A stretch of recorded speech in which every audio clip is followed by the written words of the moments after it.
ഇത് മാസ് മോട്ടോഴ്സിൽ നിന്നാണ് Honda unicorn BS6 model വണ്ടിയാണ്. ഇത് നമ്മൾ ജനറൽ സർവീസായിട്ട് വർക്കിന് ചെയ്തിട്ടുണ്ട്. അതിനകത്ത് നമുക്ക് മെയിനായിട്ട് പറഞ്ഞ കംപ്ലയിൻറ്റ് എന്ന് പറഞ്ഞാൽ സ്റ്റാർട്ടിങ്ങിൽ വണ്ടി ഇടയ്ക്ക് ഓഫായി പോകുന്ന കംപ്ലയിൻറ്റ് പറയുന്നുണ്ട്. ചെയിൻ സൗണ്ട് പറഞ്ഞിട്ടുണ്ട്. General service, engine oil checkup മാത്രം ചെയ്താൽ മതി എന്ന് പറഞ്ഞാണ്. പിന്നെ വാട്ടർ സർവീസ് വേണ്ട. ഹെഡ്ലൈറ്റിന് എക്സ്ട്രാ സ്വിച്ച് ഓർമ്മ സെറ്റ് ചെയ്യണം.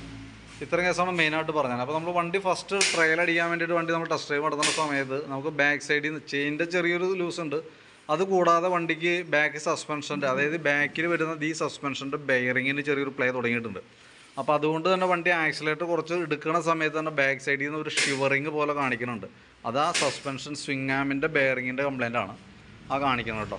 പിന്നെ കൂട്ടത്തികളെ ചെയിൻ ടൈറ്റ് ചെയ്ത് കഴിഞ്ഞാൽ ആ പ്രോബ്ലം റെഡി ആയിക്കോളും. സ്വിങ് ആം ബെയറിങ് മാറണമെന്നുണ്ടെങ്കിൽ നമുക്ക് ബാക്ക് സെക്ഷൻ ഫുള്ളായിട്ട് അഴിച്ചിട്ട് വേണം നമുക്ക് അതിൻ്റെ ബെയറിങ് മാറ്റാനായിട്ട്.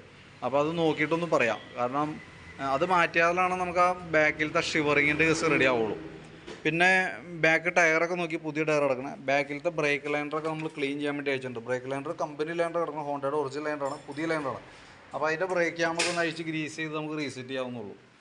പിന്നെ നമ്മളതിൻ്റെ എയർ ഫിൽറ്ററിൻ്റെ ഭാഗമൊക്കെ ഒന്ന് ചെക്ക് ചെയ്യുന്നുണ്ട്. എയർ ഫിൽറ്ററൊക്കെ നമുക്ക് കുറച്ച് പൊടിയൊക്കെ ഉണ്ട്. കമ്പനി ഫിൽറ്റർ കിടക്കണേ, തുടച്ച് ക്ലീൻ ചെയ്ത് റീസെറ്റ് ചെയ്യാനുള്ളൂ.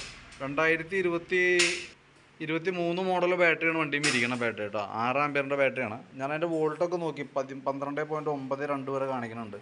ലോഡ് കൊടുക്കുമ്പോഴായാലും നമുക്ക് 8.55 8.5 വോൾട്ടിനടുത്ത് ആയിട്ടുണ്ട്. 8.5 വോൾട്ടിൽ താഴേക്ക് വരുമ്പോഴത്തേക്ക് ഓൾറെഡി കംപ്ലയിൻ്റ് ആയിട്ട് വരും. അപ്പോൾ ഏകദേശം ഒരു ബോർഡർ ലൈനാണ് നിൽക്കണേ. പക്ഷേ വണ്ടി സ്റ്റാർട്ട് ചെയ്യുന്നതിനൊന്നും പ്രോബ്ലം വെച്ചിട്ട് കാണിക്കുന്നില്ല അപ്പോൾ കേട്ടോ നിലവിൽ. പക്ഷേ ബാറ്ററിയുടെ കണ്ടീഷൻ ഇച്ചിരി മോശമായി തുടങ്ങിയിട്ടുണ്ട്. പിന്നെ നമുക്ക് ഈ ഫ്യൂവൽ പമ്പിൻ്റെ ഫിൽറ്റർ ഒന്ന് അഴിച്ച് മാറ്റണം. കാരണം അതിൻ്റെ ഒരു ചെറിയൊരു ടൈം ലാഗാണ് നമുക്ക് വണ്ടി എടുക്കുന്ന സമയത്തൊക്കെ അനുഭവപ്പെടുന്ന ഒരു പ്രോബ്ലം. അതല്ലാണ്ട് നമുക്കൊരു മേജർ കംപ്ലയിൻ്റ് ആയിട്ടൊന്നും പ്രത്യക്ഷത്തിൽ നമുക്ക് ഫീൽ ചെയ്തില്ല.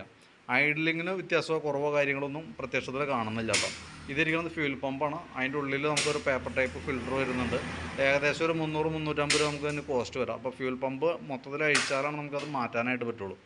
അപ്പോൾ അത് നമുക്ക് ഓൾറെഡി നമുക്ക് ജനറൽ സർവീസിൽ വന്ന കേസല്ല, അഡീഷണൽ വന്ന കേസാണ്. ഇപ്പോൾ സസ്പെൻഷൻ ബെയറിങ്ങിൻ്റെ കേസായാലും ഫ്യൂൽ പമ്പ് ഫിൽറ്റർ മാറ്റണമെങ്കിലും അതൊക്കെ അഡീഷണൽ വന്ന കേസാണ്.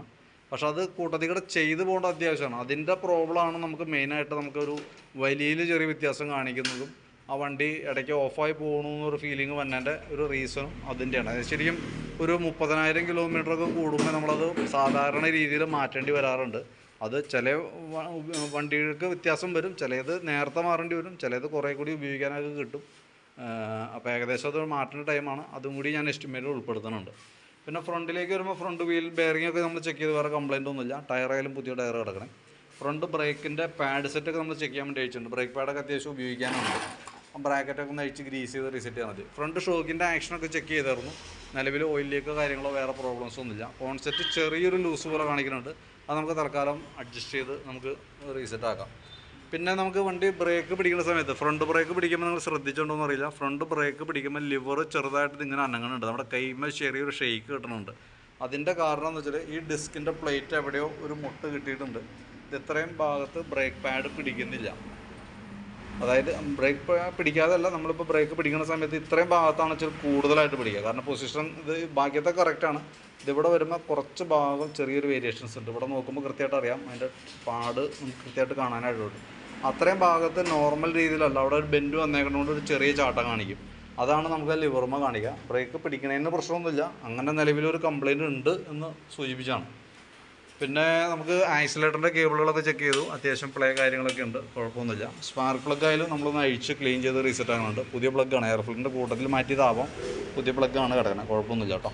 എഞ്ചിൻ ഓയിൽ ചെക്ക് ചെയ്തു, ലെവലോ കാര്യങ്ങളൊക്കെ ഉണ്ട്, വേറെ പ്രോബ്ലം ഒന്നുമില്ല. അപ്പോൾ ജസ്റ്റ് നമുക്കതൊന്ന് ക്ലിയർ ചെയ്ത് റീസെറ്റ് ചെയ്താൽ മതി. അപ്പോൾ നിലവിൽ നമുക്ക് സർവീസുമായി ബന്ധപ്പെട്ട വർക്കിന് പുറമെ നമുക്ക് സസ്പെൻഷൻ്റെ ബെയറിങ് മാറ്റാനുണ്ട്, ഫ്യൂൽ പമ്പിൻ്റെ ഫിൽറ്റർ മാറ്റാനുണ്ട്. ഇത്രയാണ് മെയിനായിട്ട് നമുക്ക് ചെയ്യേണ്ടി വരുന്നത് കേട്ടോ. അപ്പോൾ ഞാൻ അതിൻ്റെ ഏകദേശം ഒരു എസ്റ്റിമേറ്റ് ആക്കിയിട്ട് അതിൻ്റെ ഡീറ്റെയിൽസ് ഒന്ന് വാട്സാപ്പിലേക്ക് സെൻഡ് ചെയ്ത് തരാം. ആ വീഡിയോ കണ്ടുമ്പോൾ നോക്കിയിട്ടൊന്ന് റിപ്ലൈ ഇടാം. അപ്പോൾ ഫ്യൂൽ പമ്പും സസ്പെൻഷൻ ബെയറിങ് വരുമ്പോൾ നമുക്കൊരു അല്പം താമസം വന്ന ദിവസമാണ്. ഏകദേശം നമുക്കൊരു 6-7 മണിക്ക് ആവും തീരുമ്പോഴത്തേക്ക് കേട്ടോ. അപ്പോൾ ഞാൻ വർക്ക് കംപ്ലീറ്റ് ആക്കുമ്പോൾ കോൺടാക്ട് ചെയ്യാം. എന്തായാലും ഞാൻ അതും കൂടി ഉൾപ്പെടുത്തിയിട്ടുള്ള എസ്റ്റിമേറ്റ് ഇടണേ. വീഡിയോ കണ്ടതിന് ശേഷം നോക്കിയിട്ടൊന്ന് റിപ്ലൈ ചെയ്യാം. റിപ്ലൈ കിട്ടിയിട്ട് നമ്മൾ എന്തെങ്കിലും പെർമിഷൻ കിട്ടിയാലാണ് നമ്മൾ എന്തെങ്കിലും അയച്ച് ചെയ്യുള്ളൂ. അപ്പോൾ അതിൻ്റെ ഡീറ്റെയിൽ ആയിട്ടുള്ള എസ്റ്റിമേറ്റും വീഡിയോസ് ചെയ്തും വാട്സാപ്പിൽ സെൻഡ് ചെയ്ത് തരാം. വീഡിയോ കണ്ടുകഴിയുമ്പോൾ നോക്കിയിട്ടൊന്ന് റിപ്ലൈ ചെയ്തോളൂ.